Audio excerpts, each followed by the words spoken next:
প্রিয় দর্শক, আমন্ত্রণ জানাচ্ছি আপনার প্রিয় স্বাস্থ্য প্রতিদিন অনুষ্ঠানে। আপনাদের সঙ্গে আছি আমি ডাক্তার সাখাওয়াত হোসেন। প্রিয় দর্শক, আজকের এই অনুষ্ঠানে আমরা আলোচনা করব শিশুদের মাম্পস নিয়ে।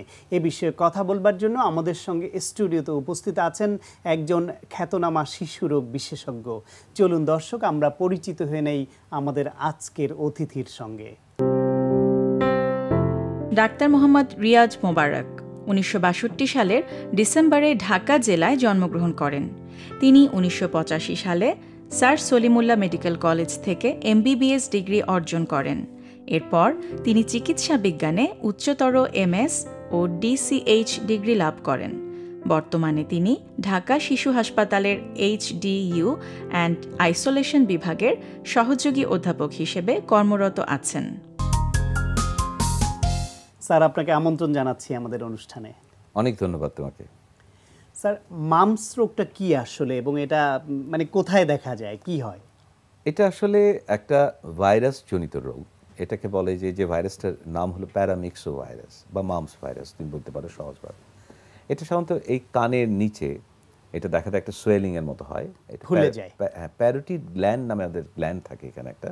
সেই প্যারোটিড গ্ল্যান্ডের উপরে এই ভাইরাসটা আক্রমণ করে এবং এটা ওখানে একটু ফুলে যায়। আমাদের মুখের মধ্যে যে লালা আসে, Right. এই লালা প্রধানত যে গ্রন্থিগুলি তৈরি হয় তার মধ্যে এই কানের সামনে এইখানে প্যারোটিড যে গ্রন্থি থাকে ওইটার উপরে আক্রমণ করে এই ভাইরাসটা, ফলে এটা ফুলে যায়। এই ফুলে যাওয়া ছাড়া আর কি কি লক্ষণ দেখা দেয় এতে? এটা ফুলে যাওয়া মানে হলো এটা একদিকে ফোলা শুরু হতে পারে এবং আলটিমেটলি দুই দিকে ফোলা হতে পারে, এবং কোনো কোনো সময় একদিকে ফুলে এটা মিলিয়ে যেতে পারে, আবার কোনো কোনো সময় দুই দিকে বায়োলেটারালি হয়। এটার সাথে সাথে জ্বর হবে, বমি হবে, কিংবা কখনো কখনো একটু কাশি বা আপার রেসপিরেটরি ট্র্যাক্ট ইনফেকশন হতে পারে। এর সাথে এই সিমটম নিয়ে আমাদের সর্দি, কাশি, জ্বর, মাথা ব্যথা, গা ব্যথা, ম্যালেজ, এই ধরনের জিনিস নিয়ে কিন্তু একটা বাচ্চা প্রেজেন্ট করতে পারে, আসতে পারে। তো এই মাম্পস রোগে সাধারণত বাচ্চারা বেশি আক্রান্ত হয় বড়দের তুলনায়, এর কারণ কি? বাচ্চাদের অ্যাকচুয়ালি যে কোনো ভাইরাল রোগেই কিন্তু বাচ্চারা বেশি আক্রান্ত হয়, কারণ বাচ্চাদের কিন্তু রোগ প্রতিরোধ শক্তিটা কিন্তু একটু কম, আর তাছাড়া বাচ্চারা কিন্তু খুব সেন্সিটিভ। তো সেই কারণেই আমার মনে হয় যে মাম্পস ভাইরাসটা বাচ্চাদের বেশি আক্রান্ত করে। আজকাল বড়দেরও দেখা যাচ্ছে যে মাঝে মধ্যে বড়দেরও হচ্ছে, কিন্তু বাচ্চাদের বেশি হচ্ছে তুলনামূলকভাবে। একটা বাচ্চা মাম্পস রোগে যদি আক্রান্ত হয় তাকে কি চিকিৎসকের কাছে নেওয়ার প্রয়োজন আছে, বা কি কেমন হলে প্রয়োজন নেই?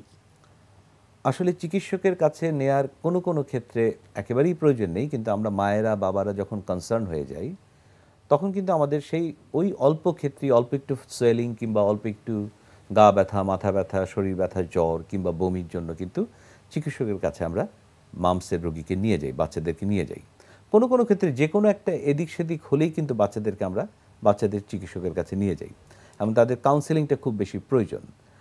আর এক্ষেত্রে কি স্যার নিয়ে যাওয়াই উচিত না? কারণ হচ্ছে একটা সোয়েলিং দেখলে এটা যে মাম্পসি বা অন্য কোনো কারণে বা ইনফেকশাস ডিজিজ না, সেটা বুঝবে কি করে? হ্যাঁ, সেটা তো চিকিৎসকের কাছে নিতে হবে তোমার। আর আরেকটা জিনিস হচ্ছে যে মাম্পস তো কনসার্ন বিষয় একটা। যখন তোমার মাম্পস গাল দুটো ফুলে যাবে, বাচ্চা যখন খাবে না, বমি করবে, বাচ্চা যখন টক্সিক কিন্তু একটা লুক বাচ্চাদের দেখা দেবে, তখন কিন্তু মা কিন্তু বাচ্চাকে নিয়ে যেতে চাবে এবং নেওয়াই উচিত, এবং নেওয়া উচিত হবে। আর আরেকটা জিনিস হলো যে স্কুলের মধ্যে সব বাচ্চাদেরকে তো অন্যান্য বাচ্চাদের এটা খুব কী বলছে, খুবই সংক্রামক ব্যাধি আর কি। এটা কিন্তু যে কোনো বাচ্চাকে হাওয়ার মাধ্যমে, অনেকে বলে যে বাচ্চাকে টাচ করলে, আমার কালকে একজন রোগী এসে বলছিল যে আমি আমার হাজব্যান্ডকে ঘর শুদ্ধ টাচ করতে দিচ্ছি না, আমার অন্য বাচ্চাকে টাচ করতে দিচ্ছি না ওকে। আমি সে টাচ দিয়ে কোনো প্রবলেম নাই, সে এয়ারবর্ন, টাচ না করেও টাচ না করলেও কিন্তু এটা ছড়াবে। এটা কিন্তু আপনি এই যে আপনি এখন এসছেন যে অন্যান্য আমার বাচ্চারা কিন্তু এখন, আমি যদি একা নিয়ে নিই তো তারপরেও অন্যান্য বাচ্চারা কিন্তু খুব সেফ না। আর আমার মনে হয় এই ক্ষেত্রে কেউ যদি ডাক্তারের কাছে নিয়ে যেতে চায় তাহলে কোনো অসুবিধা নেই, ডাক্তারের কাছে নিলে 100% ডায়াগনোসিসটা হবে, প্লাস অ্যাডভাইসগুলি ভালো হবে। আর ডাক্তারের কাছে না নিলে হবে কি, তারা নিজেরা হয়তো একটা কড়া ওষুধ কিংবা অ্যান্টিবায়োটিক শুরু করে দেবে, নিজেরাই ট্রিটমেন্ট শুরু করে দেবে, বা কোনো কোনো ক্ষেত্রে হয়তো কবিরাজি চিকিৎসা শুরু করে দেবে। আপনাদের কাছে আনলে তখন চিকিৎসা কি দিয়ে থাকেন? আমাদের কাছে আনলে মামসের চিকিৎসা যদি কমপ্লিকেশনস কোনো কিছু না থাকে, মামস থেকে কিছু জটিল কমপ্লিকেশনস হয়। আমরা হাসপাতালে আমার হাই ডিপেন্ডেন্সি ইউনিটেও আমরা মামসের বেশ কিছু রোগী লাস্ট ফিউ মান্থসে ভর্তি করেছি, যারা অ্যাসেপ্টিক মেনিনজাইটিস নিয়ে এসছে, মামস থেকে কমপ্লিকেশনস হয়ে, কেউ কেউ প্যানক্রিয়াটাইটিস নিয়েও এসছে। তো সুতরাং আমরা কি বলে যে আমাদের চিকিৎসাটা হলো যে আমাদের কাছে যদি সাধারণ মামস নিয়ে কেউ আসে, তাহলে আমরা জ্বরটা কমানোর চেষ্টা করি, সিমটোম্যাটিক ট্রিটমেন্টটা দেই, বমিটা কমানোর চেষ্টা করি বা ব্যথা কমানোর চেষ্টা করি। হ্যাঁ, কোনো কোনো ক্ষেত্রে মায়েরা বলে যে আমরা একটু শেক দিতে পারি, আমি সে ডেফিনেটলি শেকটা দিতে পারেন। শেকটা কিছুটা প্ল্যাসিবোও হয়, কাজ করে, যে শেকটা দিলে হয়তো আরাম লাগবে এই ধরনের। আর প্রচুর পরিমাণের ভিটামিনস সি এবং সবজি এগুলি খাওয়ানোর জন্য আমরা নির্দেশ দিই, পানি খাওয়ানোর জন্য নির্দেশ দিই, যাতে আমাদের সব কিছু ভাইরাসটা বেরিয়ে যেতে পারে শরীর থেকে আর কি। It's very very important. তবে অ্যান্টিবায়োটিকের কোনো ইন্ডিকেশন নাই unless and until it is a complicated case. এই বিষয়টা যদি একটু ক্লিয়ার করেন, মামস হলে বা ফুলে গেলে অনেকে বাচ্চার মায়েরা বিশেষ করে একটু জোর দেন অ্যান্টিবায়োটিক দেওয়ার জন্য, ডাক্তারকে তারা অনেক সময় একটু এমফাসাইজ দেন, জোর দেন যে অ্যান্টিবায়োটিক, হাই পাওয়ার অ্যান্টিবায়োটিক লেখেন। আসলে মামসের বেলায় নর্মালি অ্যান্টিবায়োটিকের কোনো রোল আছে কি না? মামসের ভাইরাসের এগেনস্টে কোনো অ্যান্টিবায়োটিকের কোনো রোলই নেই, কিন্তু আমরা কখনো কখনো অ্যান্টিবায়োটিক দিই যখন আমরা মনে করি যে যেহেতু মামস একটা ভাইরাল ইলনেস এবং এতে করে মানুষের ইমিউন সিস্টেমটা একটু দুর্বল হয়ে যায়, তাতে করে কখনো কখনো হয় কি যে অন্য ব্যাকটেরিয়াগুলি, অপরচুনিস্টিক ব্যাকটেরিয়াগুলিও জেগে ওঠে, গলা ব্যথা, অনেক কিছু হয়।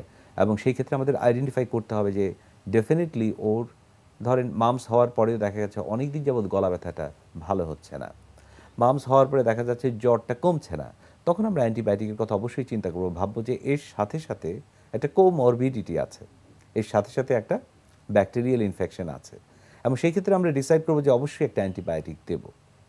আর কোনো কোনো ক্ষেত্রে ডাক্তাররা মায়েদের কনসার্নের জন্য অ্যান্টিবায়োটিক দিয়ে দেয়, এবং সেটা আমার মনে ঠিক না। মায়েরা খুব বেশি তাকে প্রেশারাইজ করে, misuse of antibiotic, abuse of antibiotic আমি বলবো।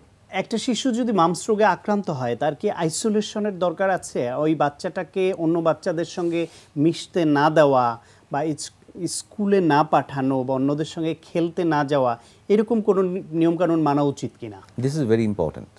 এটা হলো যে স্কুলে তো অবশ্যই সে যেতে পারবে না, কারণ স্কুল হলো একটা বড় এনভায়রনমেন্ট যেখানে এয়ারবোর্ন ভাইরাসগুলি অবশ্যই আরেকজনকে আক্রান্ত করবে, এবং সেক্ষেত্রে সবাই বাচ্চা, সবারই ইমিউনো ডেফিসিয়েন্সি বা ইমিউনো কি বলে যে ইনকম্পিটেন্সি একটু কম থাকতে পারে, নাও থাকতে পারে। তো সেই ক্ষেত্রে আমাদের অবশ্যই কেয়ারফুল হতে হবে। এখানে মায়েদেরও কেয়ারফুল হতে হবে যে স্কুলে না পাঠানো, এবং টিচারদেরও কেয়ারফুল হতে হবে যে স্কুলে না আসার। অনেক টিচার আছে খুব স্টেটফাস্ট, তারা বলে আসতেই হবে, পরীক্ষাটা দিতেই হবে, না দিলে হবে না। এই ধরনের জিনিস যখন ইম্পোজ করে মায়েদের উপরে, সেটা খুব ভালো জিনিস হয় না। আর 2 নম্বর জিনিস হলো যে আইসোলেশন, মানে একেবারে আমাদের আইসোলেশন ওয়ার্ডে আইসোলেটেড করা, এই ধরনের কিছু আমরা মনে করি সম্ভব না, কারণ তাদের তো কিছুটা চলাফেরা করতে হবে, বাসায় তো এয়ারবোর্ন ইনফেকশন হবেই। তবে হ্যাঁ, আর এটা যে একজনের খাবার আরেকজন খেলে বা জড়ায় ধরলে যেটা হবে এমন কোনো কথা নেই, এটা তো বাতাসের মাধ্যমে যে কোনোভাবেই ছড়াতে পারে। তো সুতরাং আমাদের টোটাল আইসোলেশন না করলেও কিছুটা কেয়ারফুল হতে হবে যে আমরা বড় সড়ো লোকজনের সামনে যাতে এটা না নিই। এটা 2টা কারণ আছে। একটা জিনিস হলো গাল ফুলা নিয়ে অনেকগুলি বাচ্চাদের সামনে নিলে অন্য মায়েরাও খুব আতঙ্কিত হবে, এবং আরেকটা জিনিস হলো যে আমরা যাতে যতটা পারা যায় অন্যান্য যারা বাচ্চা আছে তাদের থেকে একটু দূরে রাখতে পারি আর কি এই বাচ্চাকে। যদি সময় মতো চিকিৎসা না করা হয় মামস নর্মালি এটি সাধারণ একটি রোগ, ভাইরাল রোগ, এবং এর সেলফ লিমিটিং একটা পিরিয়ড আছে, এরপরে নর্মালি এই ভাইরাস মরে যায় এবং ভালোও হবে। তার মধ্যে সিমটোম্যাটিক ট্রিটমেন্ট আপনারা দিয়ে থাকেন। কখনো কখনো এটা তো খুব জটিল আকারও ধারণ করতে পারে।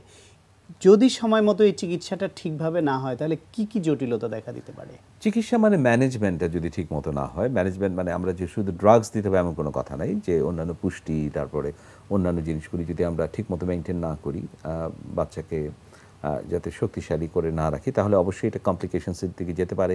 নর্মালি এমনিতেও কোনো কোনো ভাইরাস কমপ্লিকেশনসের দিকে যায়, আমাদের ব্রেইনে ইনফেকশন করতে পারে, অ্যাসেপ্টিক মেনিনজাইটিস, ব্রেইনের যে ঝিল্লি যেটা আছে সেটার মধ্যে মেনিনজাইটিস হতে পারে। আমরা মেনিনজাইটিস, মামস ইটসেলফও অনেক সময় এনকেফালাইটিস কিংবা মেনিনজাইটিস করে, ব্রেইনে ইনফেকশন করে, সেটা খুব রেয়ার। তো আমরা রিসেন্টলি আমার হাসপাতালে, শিশু হাসপাতালে বেশ কয়টা, আমি একটা কেস সিরিজ করার চেষ্টা করছি, যেটার মধ্যে আমরা মামস, অ্যাসেপ্টিক মেনিনজাইটিস আর মামস আমরা একসাথে পাচ্ছি, চিকেন পক্স আর অ্যাসেপ্টিক মেনিনজাইটিস আমরা একসাথে পাচ্ছি। আরও হতে পারে যেটা আমাদের প্যাঙ্ক্রিয়াস, যে অগ্নাশয়, সেখানে আমাদের ইনফেকশন হতে পারে, প্যাঙ্ক্রিয়াটাইটিস হতে পারে। এছাড়া ছেলেদের ক্ষেত্রে আমাদের টেস্টিসের মধ্যে ইনফেকশন হতে পারে, এবং এতে করে আমাদের অনেক সময় এত বেশি ব্যাড ইনফেকশন হতে পারে যে এটা প্রজনন ক্ষমতাও নষ্ট করে দিতে পারে। মেয়েদের ক্ষেত্রে আমাদের টিউবের মধ্যে ইনফেকশন হতে পারে, এবং তাদেরও ওভারির মধ্যে এটা প্রজনন ক্ষমতা নষ্ট করে দিতে পারে। তো এই ধরনের জটিল আমাদের আকার যে কোনো মুহূর্তেই হতে পারে। মামস কি প্রতিরোধযোগ্য? এর কোনো টিকা বা ভ্যাকসিনেশনের কোনো সুযোগ আছে কি? অবশ্যই মামস প্রতিরোধযোগ্য। মামসের খুব ভালো, সেটার নিয়ম কি, কখন দিবে? মামসের একটা ভালো ভ্যাকসিন আছে, সেটা হলো আমরা একটা কম্বিনেশন ভ্যাকসিন, যেটা আমাদের সরকারিভাবে আমরা দিই হলো রুবেলা এবং মিজলস, হামেড ভ্যাকসিন। কিন্তু প্রাইভেটলি এখন পাওয়া যায়, সরকারিভাবে এটা আমি বলবো যে সরকারিভাবে এটাও দেওয়া উচিত, MMR ভ্যাকসিন, যেটা হলো মিজলস, মামস এবং রুবেলা। এবং এই ভ্যাকসিনটা খুব জরুরি। এটা ইউজুয়ালি 1 বছর বয়স থেকে আমরা শুরু করি। 1 বছর বয়সের পরে 3 মাস পরেই যদি আমরা আরেকটা দেই, তাহলে সেকেন্ড ডোজ হবে। কোনো কোনো ক্ষেত্রে আমরা এটাকে আবার বড় হলে, যেমন 13-14 বছর বয়সে আমরা দিই, কারণ এই ভ্যাকসিনটা 13-14 বছর দেওয়ার উদ্দেশ্য হলো স্পেশালি রুবেলা যে ইনফেকশন আছে, যেটা বাচ্চাদের কি বলে যে অ্যাবনর্মালিটি নিয়ে বাচ্চারা জন্মগ্রহণ করে মায়ের পেট থেকে, তার জন্য আমরা দিই। কিন্তু মামসের একটা কি বলে যে ভ্যাকসিন সারা পৃথিবীতে আছে, এবং বাংলাদেশেও আছে, কিন্তু ব্যাপারটা হচ্ছে যে সরকারিভাবে আমরা মামসের ভ্যাকসিনটা দিচ্ছি না। আমরা আশা করছি এই গুরুত্বপূর্ণ বিষয়টা সরকার ভেবে দেখবেন এবং চালু করবেন। আপনাকে অনেক ধন্যবাদ স্যার। তোমাকে অনেক ধন্যবাদ। প্রিয় দর্শক, আমরা শুনছিলাম শিশুদের মামস ও তার প্রতিকার বিষয়ে প্রয়োজনীয় কিছু পরামর্শ। আশা করি আপনাদের উপকারে এসেছে। আজকে আমরা যে মুভমেন্টটা দেখাবো, যে এই হিলিং প্রসেসের ভিতর যে সিকোয়েন্সগুলো থাকে, সিকোয়েন্সের ভিতর এটা থাকতে হবে টুইস্টিং মোশন। এখন স্পাইনটাকে শুধুমাত্র সামনে আর পিছন দিকে করলেই হবে না, যে আমরা সামনে বাঁকালাম, পিছন দিকে বাঁকালাম। স্পাইনের আর একটা থাকে, মানে একটা ক্যাপাসিটি আছে, সেটা হচ্ছে এবং ডান দিকে বা দিকে করা, মানে মোচড় খাওয়া। এখন এই জিনিসটা করতে হবে। এটা আর একটা কিছুটা বেনিফিট থাকে, যেরকম স্পাইনে যে টেনশনগুলো থাকে, সেই টেনশনগুলো আমরা যদি একটা টুইস্টিং মোশন করি, তাহলে টেনশনটা রিলিফ হয়ে যায়। ম্যানুয়ালি আমরা অনেক সময় বোঝানোর জন্য আমরা বলি, যেরকম আমরা যখন একটা টাওয়ালে যখন পানি দিয়ে ভিজাই, তখন দেখা যায় ওই টাওয়াল থেকে পানিটা ফেলে দেওয়ার জন্য আমরা এটা যত মোচড়াবো তত পানি কিন্তু বেশি বের হয়ে যাবে, মানে তার মানে কি, জিনিসটা শুকিয়ে যাচ্ছে। তো ঠিক সেম জিনিসটাই স্পাইনে যে টেনশনগুলো থাকে, এই টেনশন আপনার যত টুইস্টিং মোশনগুলো ইনক্লুড করবে, তত স্পাইন থেকে টেনশনগুলো দূর হয়ে যাবে। তাই আমরা ট্রাই করবো যে হাউ টু মানে ইনক্লুড দ্য টুইস্টিং মোশন, এবং যাবতীয় যে টেনশনগুলো, এক্সারসাইজের মাধ্যমে যে টেনশনগুলো ছিল, এই টেনশনগুলো কীভাবে রিলিফ করা যায়। এতে যে জিনিসটা হবে, spine will be more relax, এবং হিলিংয়ের জন্য এনভায়রনমেন্টটা ভালোভাবে তৈরি হবে। এখন দেখাচ্ছে কীভাবে এক্সারসাইজটা করতে হবে। ওকে, নর্মালি শুয়ে পড়লো, দুই সাইডে হাতটা থাকবে। ইয়েস, এতে কী হবে, আবার চেস্টটা এক্সপ্যানশন হলো, শোল্ডার মাসেল সাইডে যে মাসেলগুলো থাকে সেগুলো স্ট্রেচড আউট হলো। ওকে, নি বেন্ডস। ইয়েস, এই অবস্থায় যখন আমি বলবো breathe in, he will twist that side within, এবং এর সাথে ঘাটটাও ঘুরে যাবে, মানে twisting of the lower back and the neck. Okay, breathe in. Okay, breathe out. Breathe in.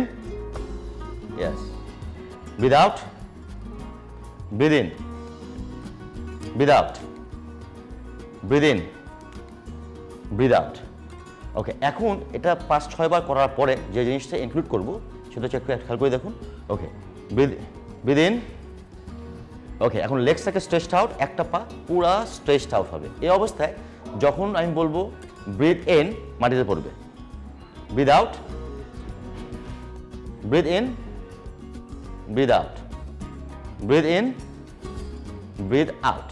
এখন এই অবস্থায় ট্রাই করবো পুরা সিলিংয়ের দিকে পাটা টুইস্ট করতে। এই অবস্থায় 10 সেকেন্ড রাখবে।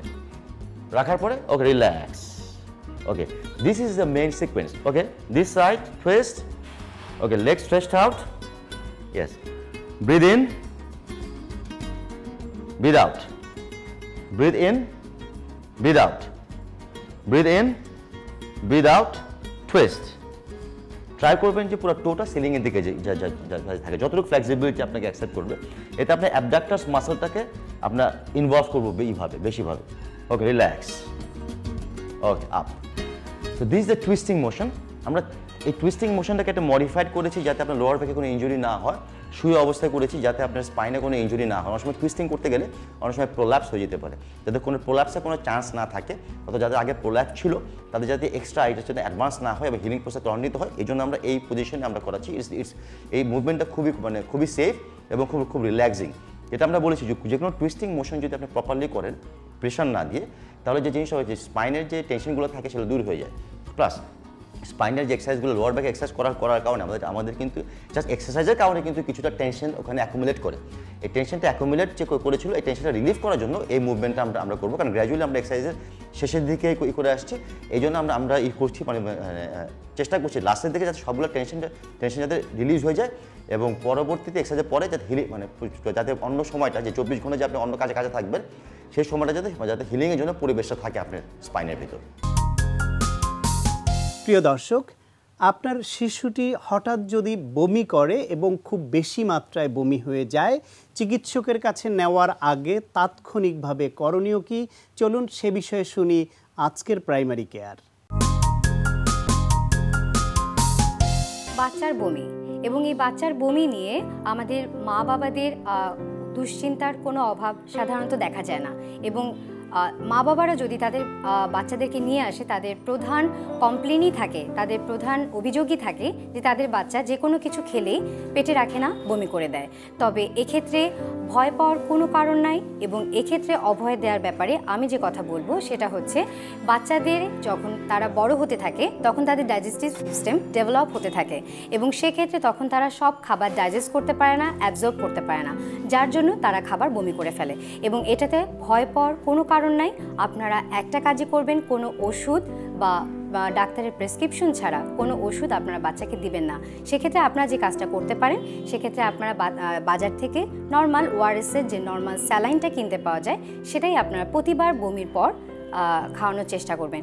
তবে যদি এরকম দেখেন আপনারা অভিভাবকরা যে বাচ্চারা অতিরিক্ত বমি করছে এবং অতিরিক্ত বমির পরে প্যারালাইজড হয়ে যাচ্ছে, প্যারালাইজড এরকম যে কোনো হাত পা দুর্বল হয়ে যাচ্ছে, খিঁচুনি হচ্ছে, অথবা চোখ উল্টে যাচ্ছে, কিংবা অ্যাবনর্মাল বিহেভিয়ার করছে, অথবা কোনো নর্মাল কোনো কিছু মনে হচ্ছে না আপনাদের কাছে, তাহলে অবশ্যই সাথে পরবর্তী চিকিৎসার জন্য নিকটবর্তী কোনো চিকিৎসকের কাছে শরণাপন্ন হবেন। প্রিয় দর্শক, এখন আপনাদের জন্য রয়েছে স্বাস্থ্য প্রতিদিন আজকের হেলথ টিপস। গরম দেহে পানির চাহিদা বেড়ে যায় অনেক গুণ, তাই কাজের ফাঁকে সুযোগ পেলেই এক গ্লাস পানি খেয়ে নিন। প্রিয় দর্শক, এই অনুষ্ঠান সম্পর্কে আপনাদের যে কোনো মতামত বা পরামর্শ থাকলে অবশ্যই লিখে জানাবেন এই ঠিকানায়। প্রযোজক স্বাস্থ্য প্রতিদিন, এনটিভি, বিএসসি ভবন, 7 তলা, 102 কাজী নজরুল ইসলাম এভিনিউ, কারণ বাজার, ঢাকা 1215।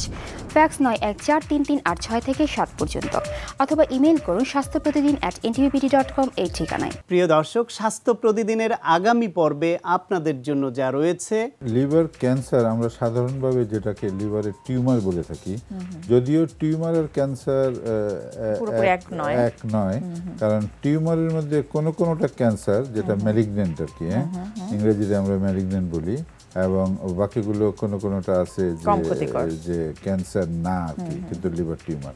তবে সাধারণভাবে আমরা লিভার ক্যান্সারকে লিভারের টিউমার বলে থাকি। প্রিয় দর্শক, বিশ্বের যে কোনো প্রান্ত থেকে যে কোনো সময় আপনার প্রিয় স্বাস্থ্য প্রতিদিন অনুষ্ঠান দেখার জন্য ভিজিট করুন আমাদের পূর্ণাঙ্গ ওয়েব পোর্টাল www.ntvbd.com। দর্শক, আজ এ পর্যন্তই। সবাই ভালো থাকুন, সুস্থ থাকুন এবং নিরাপদে থাকুন। দেখা হবে আগামীকাল ঠিক একই সময়ে আপনার প্রিয় এনটিভির পর্দায়।